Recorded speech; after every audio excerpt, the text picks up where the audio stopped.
Bueno, muy buenas tardes. Mi nombre es Diana Marcela González. El día de hoy vamos a tomar un tema muy importante, que es el manejo de cadáveres domiciliario y también intrahospitalario, porque el lineamiento y las orientaciones están dirigidos a los dos aspectos. Entonces vamos a dar inicio. Esperamos al final de la presentación poderle resolver todas las dudas e inquietudes que se presenten. Bueno, lo primero que vamos a hacer es tener en cuenta un poquito las definiciones básicas para así poder entender un poco más allá el lineamiento o las orientaciones que nos da el Ministerio de Salud y Protección Social frente al manejo de cadáveres en el contexto de la pandemia por SARS-CoV-2. Entonces, lo primero es la autopsia verbal. La autopsia verbal es una técnica de recolección de información. No voy a hacer mucho énfasis en este punto, ya que la doctora María Fernanda más adelante nos va a hablar de manera más detallada del documento. Este documento no es nuevo, había sido utilizado desde años anteriores para la vigilancia de otros eventos, pero en el contexto de mortalidad por SARS-CoV-2 sí es un documento nuevo que lo que hace es recolectar información de vital importancia al momento del manejo. La palabra embalar era una palabra muy común y un procedimiento muy común de la policía judicial y demás entes, pero no era tan común para el sector salud. En este momento se vuelve prioritario al momento de la atención de pacientes probables o confirmados por la infección, y lo que nos dice la definición es que es disponer o colocar el cadáver dentro de cubiertas que permiten facilitar la identificación, su manipulación y garantizar la integridad de los mismos, para que al momento del transporte o como tal cuando se lleva el cuerpo al destino final no vamos a tener inconvenientes de manipulación de manera inadecuada de estos cuerpos. Inhumar es la acción como tal de enterrar o depositar en los cementerios los cadáveres. Muy importante estas tres últimas definiciones, que es muerte natural, muerte no natural y la muerte indeterminada. La muerte natural es aquella que se da en unas circunstancias bajo un contexto de una enfermedad o de un deterioro del organismo ya por envejecimiento. La muerte natural es aquella que tiene una causa externa, ya sea autoinfligida o accidental, y la muerte indeterminada es aquella en la cual desconocemos por completo las circunstancias en que ocurrieron la muerte y también pues la causa de muerte o la causa de la misma. El lineamiento nos toca, creo que el lineamiento tiene 13, 14 páginas y más o menos 4 páginas de ellas hablan de las medidas generales, de cómo debemos de mitigar el riesgo de contagio al personal de salud o al personal que cumple con la manipulación de los cadáveres. No solo es el personal de salud, sino también el personal de las funerarias, en ocasiones también los cuerpos judiciales de los municipios o los departamentos. En este momento las investigaciones que se tienen a fondo o la revisión bibliográfica que se puede verificar acerca de la infección que puede provocar la manipulación de los cadáveres es muy poca. Se desconoce aún cuánto sea el riesgo en que el trabajador de la salud o las personas de funeraria puedan estar, pues el riesgo de infección al tener contacto con la manipulación del cadáver, pero lo que indica este lineamiento es que todo se debe considerar en este momento como potencialmente positivo.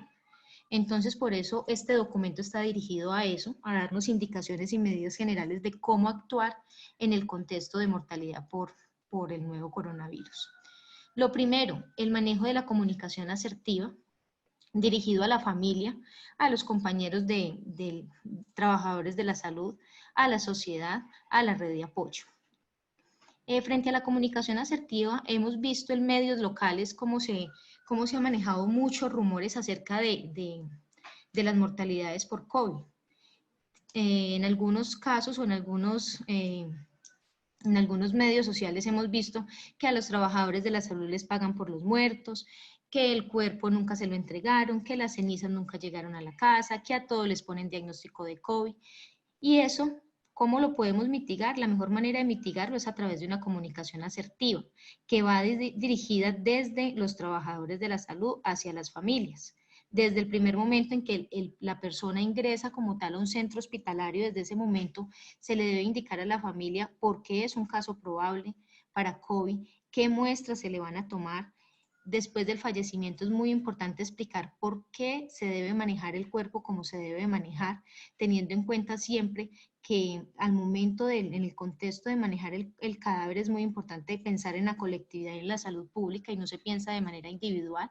Entonces son acciones que debemos de comunicar a la familia para que ellos puedan entender un poco más la realidad de la situación y evitemos así tener estas dificultades tan grandes que sé que se han presentado en los diferentes municipios con las familias y con la diferente red de apoyo. Importante, el cadáver siempre se debe mantener íntegro y se debe limitar al máximo su manipulación, como les decía ahora. Posiblemente no se tiene pues identificado bibliográficamente que el contacto sea alto, que el contagio sea alto al manipular los cadáveres, pero sí dicen que debemos delimitar esa manipulación para evitar esa infección cruzada. En este momento se encuentra suspendido temporalmente la ejecución de autopsias sanitarias. Esto es por decreto nacional, al igual que las necropsias académicas. Muy importante recordar que antes de las 6 horas post-mortem se debe de tomar la muestra no invasiva por hisopado nasofaríngeo al fallecido. Esta muestra debe estar conservada siempre en un medio de transporte viral y debe estar refrigerada en temperatura de -2 a +8. De -2 a +8. Creo que ya todos hemos leído el lineamiento del Ministerio de Salud y Protección Social, donde nos hablan de los grupos que se clasifican para el uso de elementos de protección personal.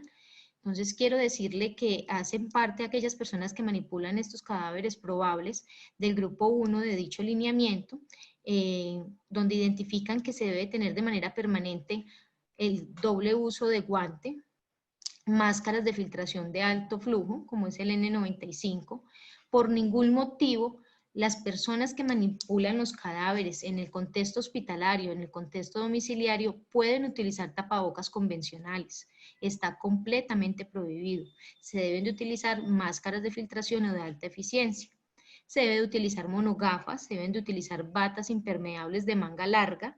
Si la bata no es impermeable, se debe añadir como tal a los elementos de protección personal un delantal plástico, el cual debe ser desechable. Muy importante que en este momento las instituciones prestadoras de servicios cuenten con el documento ya sea adoptado o adaptado del Ministerio de Salud y Protección Social, y además de eso que este documento esté socializado con todo el personal hospitalario. ¿Por qué? Porque los procesos de limpieza y desinfección terminal son de vital importancia a la hora de culminar la manipulación del cadáver. Estos procesos indican una limpieza final de camas, de equipos de cabecera, de colchonetas, de puertas, de paredes, de ventanas, de baños, de todo el área donde se hizo la atención como tal del fallecido.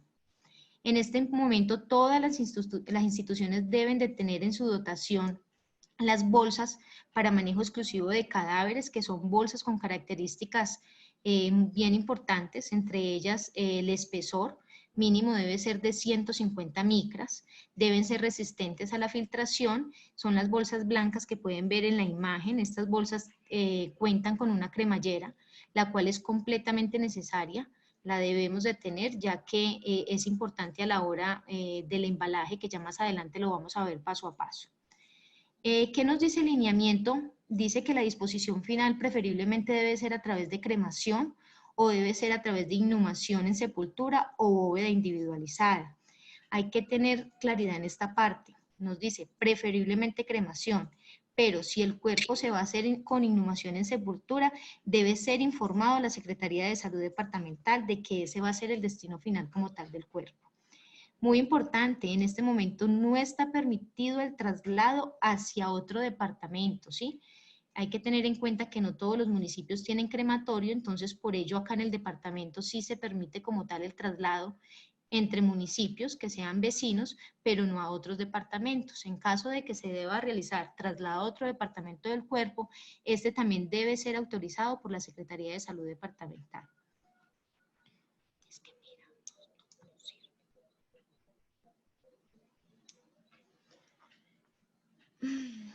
Bueno, en el contexto de la pandemia, es importante tener en cuenta que este lineamiento nos da claridad acerca de que el transporte, la cremación o la inhumación de las personas fallecidas por COVID, que sean declaradas pobres de solemnidad y no tengan seguridad social o que pertenezcan a grupos vulnerables, está a cargo de las entidades territoriales municipales, ¿sí? Entonces, en este momento todas las entidades territoriales municipales deben de tener como tal ya el proceso contratado, deben de tener el presupuesto habilitado para acarrear con estos gastos, porque sí es muy importante, teniendo en cuenta de que esto nos va a evitar la propagación como tal del virus, porque estaríamos manejando el cadáver de una manera oportuna y evitaremos así el contagio como tal.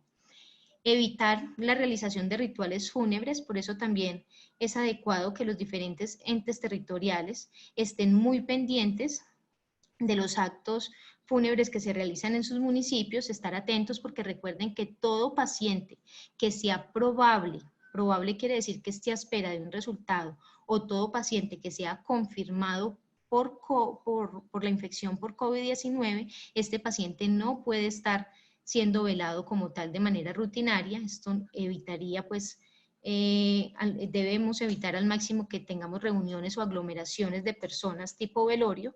Entonces sí es importante estar vigilantes como tal de estas acciones, y en caso de que estos se presenten de manera inmediata notificar como tal a la Secretaría de Salud Departamental, hacer las acciones frente a la familia de manera inicial desde la parte de salud.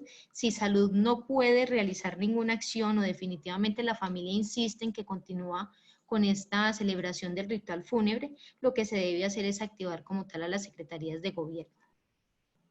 Muy importante también hablar de aquellas muertes naturales que se dan en el domicilio. En el contexto de la pandemia, las orientaciones nos dicen que las EAPB son las encargadas de garantizar esta visita domiciliaria, el diligenciamiento, la firma del certificado médico.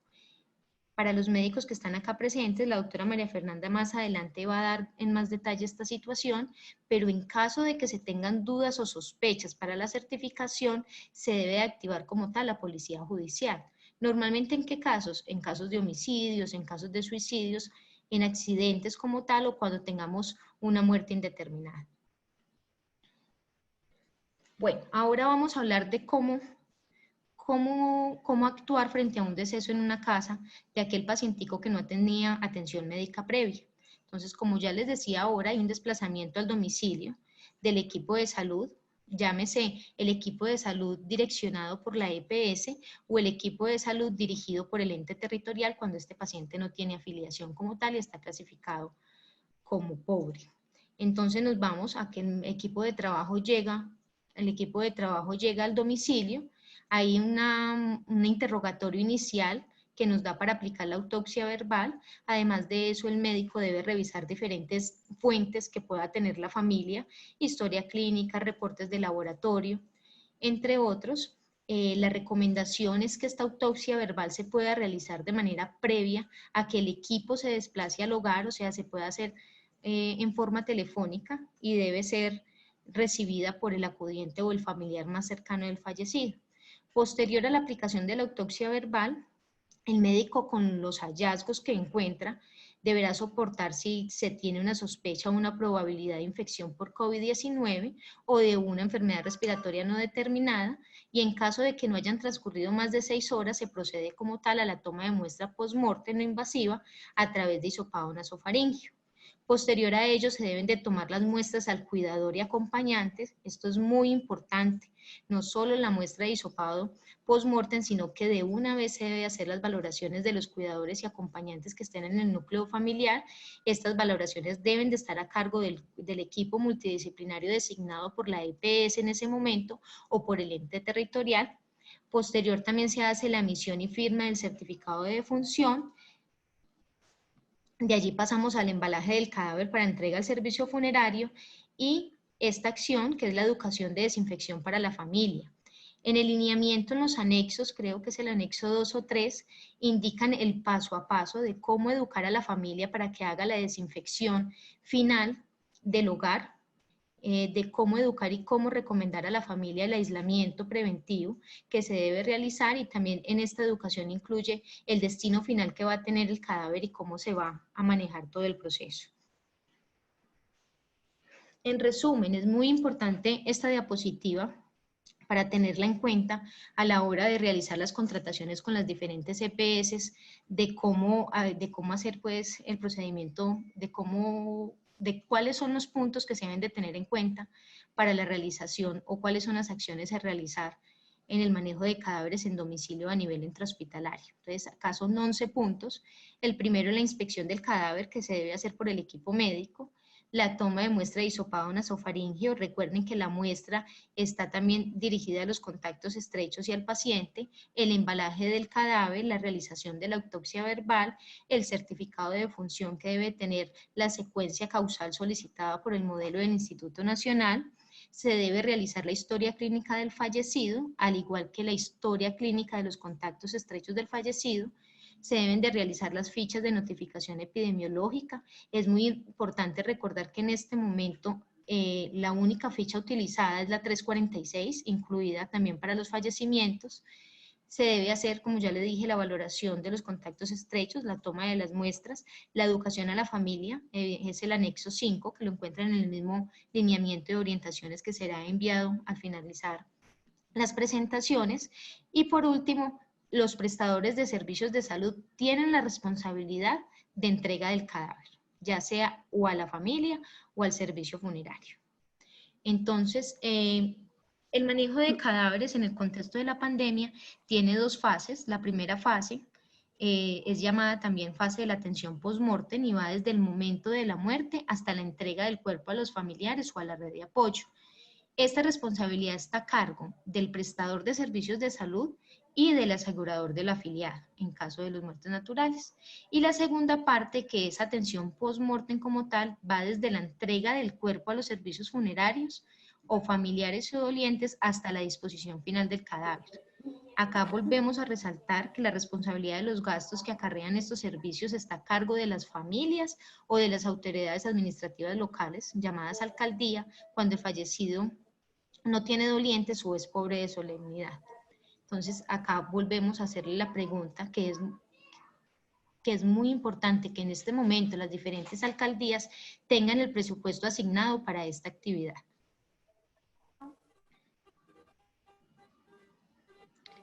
Alistamiento del cadáver. Básicamente son 6 puntos. Estos 6 puntos aplican para el manejo del cadáver en el domicilio o para el manejo de cadáver intrahospitalario. Entonces, lo primero que vamos a hacer, ya le hemos tomado, ya hemos hecho la autopsia verbal, ya le hemos tomado la muestra al fallecido, ahora vamos a pasar a cubrir todos los orificios naturales con algodón. Este algodón tiene que ir impregnado de solución desinfectante, llámese alcohol al 70% o llámese hipoclorito en algunos casos. El segundo punto, el cadáver se debe envolver en la totalidad sin retirar nada, en tela antifluido o en sábana. Ojo con este punto, si el paciente al momento del fallecimiento tenía catéteres, tenía sondas nasogástricas o sondas vesicales, estas deben incluirse como tal al momento de envolver el cadáver, no se deben de retirar. Posterior a ello se pasa el cadáver a la primera bolsa para traslado, recordemos que es la bolsa de 150 micras de espesor como mínimo, que tiene cremallera, se pasa el cadáver como tal a la primera bolsa, con la sábana y la tela que cubre la cama donde fue atendido o donde fue embalado inicialmente el paciente. Entonces pasamos a la primera bolsa. Una vez lo tengamos colocado como tal en esta primera bolsa, se debe rociar con desinfectante por dentro y por fuera de la bolsa. Posterior a ello se cierra la primera bolsa y se pasa a la segunda bolsa como tal, se cierra y se repite el rociado con desinfectante y se culmina este proceso inicial con la desinfección de los guantes externos de la persona que realiza el procedimiento, porque recuerda que para manipular los cadáveres debemos de tener siempre doble guante. Posterior al embalaje, entonces, si estamos a nivel intrahospitalario, lo que hacemos es trasladar el cuerpo ya embalado al depósito de cadáveres que se tengan asignados para tal fin. Todo este proceso, todo este recorrido debe estar acompañado de la persona operaria o de servicios generales que deberá realizar la limpieza y desinfección de todo el recorrido que hagan con el cadáver hasta llegar al depósito final. Y recordemos que el espacio donde es alistado como tal o manipulado el cadáver debe también ser sujeto de una desinfección final. Entonces, acá hay una acción importante al momento de culminar, de que ya tengamos el cadáver en el depósito, somos nosotros, los trabajadores de la salud, llámese IPS o llámese domicilio, los encargados de informar al servicio funerario, ¿sí? Ellos llegan, ellos son los que deben como tal delimitar el área externa para el retiro del cadáver. La idea de esta delimitación es aislar de la zona a transeúntes o personas no relacionadas con el alistamiento y el transporte del cadáver. Y además de eso, nosotros como trabajadores de la salud debemos vigilar que el personal del servicio funerario cumpla con todas las medidas de bioseguridad, que cumpla con toda la parte de limpieza y desinfección, y es por ello que nos indican que debemos diligenciar el anexo 2 de las orientaciones o de este lineamiento. Esto es un documento que es tipo lista de chequeo y debe ser aplicado por el servicio de salud al momento en que el cuerpo es entregado a la funeraria. No, doctora, por favor. El personal del servicio funerario contará siempre pues, con el apoyo de los trabajadores de la salud del servicio de salud y realizará el proceso administrativo para el retiro del cadáver en un tiempo no mayor de 24 horas. Como tal, el servicio funerario ya a través de la contratación que ellos tengan debidamente pues diligenciada de manera previa, hará el transporte al sitio de disposición final del cadáver y ellos deben de informar como tal a la familia dónde será trasladado el cuerpo. ¿Qué hacer en caso de que requiramos como tal una necropsia médico-legal? Entonces es importante que el prestador de salud realice las siguientes funciones. Primero, debemos de informar de manera inmediata a las autoridades judiciales y es muy importante que al momento de informarle vía telefónica, vía correo, como lo realizan de manera habitual, se debe de advertir el diagnóstico presuntivo confirmado por infección por SARS-CoV-2. Esto es muy importante. A la policía judicial se le debe entregar la copia de la historia clínica o de la epicrisis completa, se debe entregar copia de la ficha, código INS 346. Es también importante, así como lo hacemos con el servicio de la funeraria, con el personal de policía judicial, también debemos de verificar que ellos cumplan con todos los elementos de protección personal y con las medidas de bioseguridad y evitar al máximo que se manipule el cuerpo en el depósito de cadáveres. Nosotros lo entregamos en doble bolsa, así debe ser retirado como tal de nuestro depósito de cadáveres, no debe ser manipulado en ningún momento. Bueno, para terminar, es importante tener claridad frente a la toma de muestra post-mortem, a la toma del RT-PCR a través de hisopado. Entonces, si tenemos un paciente con resultado positivo previo en muestra respiratoria, este paciente no requiere una necropsia, no requiere toma de muestra post-mortem. La causa básica de muerte se determina a través de la historia clínica y el resultado de la prueba practicada. De esa misma manera, con el resultado positivo, hacemos como tal la secuencia causal de la muerte. Si tenemos una PCR previa negativa, lo que debemos hacer es recolectar la muestra como tal si nos encontramos dentro de las primeras 6 horas post-mortem y aquel paciente al que no se le ha realizado de manera previa o no se cuente con el resultado al momento de la atención de la prueba, se le debe tomar como tal o se le debe recolectar la muestra.